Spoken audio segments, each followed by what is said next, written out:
Number 23 is on the Claisen condensation, which is something you learned for the third exam.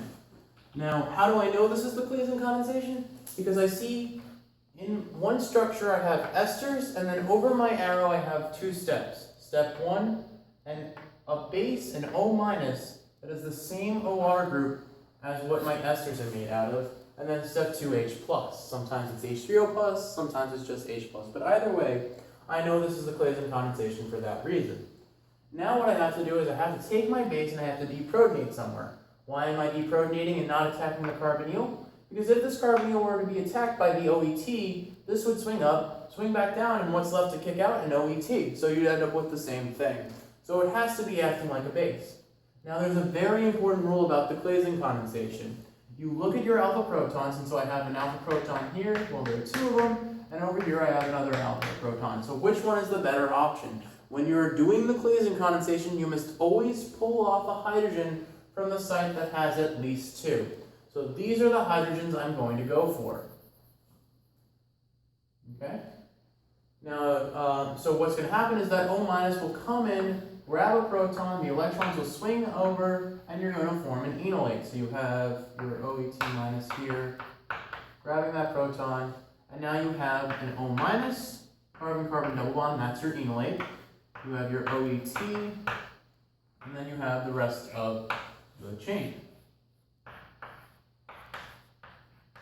And a methyl there. Okay, now I'm going to number my carbons before I do anything else because from the looks of it, I'm going to be forming a ring. Now, why am I forming a ring? Because I formed an enolate and I still have a perfectly good carbonyl within the same structure. So this is going to look to react with itself. The O minus will swing down and this carbon over here is going to connect to something. You're going to use the electrons of this double bond to do so, and the only thing that would be receptive of these electrons is the carbon of the C double bond O over there. And so now that will swing up. And so what size ring am I making? 1, because that's the carbon that I'm attacking with. 2, 3, 4, 5, and I stop numbering on 6 because that's the carbon that's being attacked. So I'm making a 6-membered ring. So I'm just going to start by drawing a 6-membered ring and arbitrarily numbering 1 through 6, and then I'll fill in the blanks based on the numbers I have here. So let's say number 1 is on top, and then I have 2, 3, 4, 5, and 6 going around like that. So let's start with carbon 1. Carbon 1 has this whole group over here coming off of it, and because this O minus swung down, that should be a double bond O, and then the OET off of that. So carbon 1 has another carbon, and then a double bond O, and an OET on it. Then carbon 2 had nothing, carbon 3 has a methyl, carbon 4 has nothing, carbon 5 has a methyl, and carbon 6 has the O. Carbon 6 is the carbon that got attacked, which originally had a double bond O. Those electrons swung up to make this O minus, and now that also has an OET on it.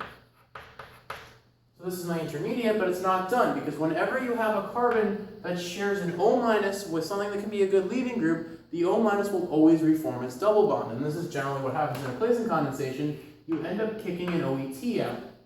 And so now your final product, what you should get from those arrows, is the 6-membered ring, the ester on top, sticking off of the ring, a methyl on 3, a methyl on 5, and a C double bond O. And you can always double check to make sure you have the right product of a Claisen, at least in the positions of the oxygens, by saying, well, whenever I do a Claisen condensation, I should always have one carbonyl being 1 and then 2, 3 away from the ester. So the carbonyl that got attacked should be carbon 1, then you have an alpha carbon on 2, and that alpha carbon should have a hydrogen on it. That looks like an ion based on how I wrote that.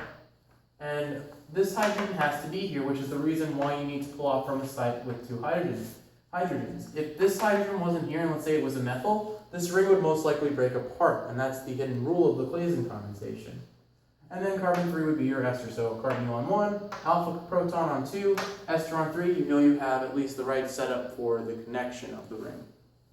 And that should be your major product for this reaction.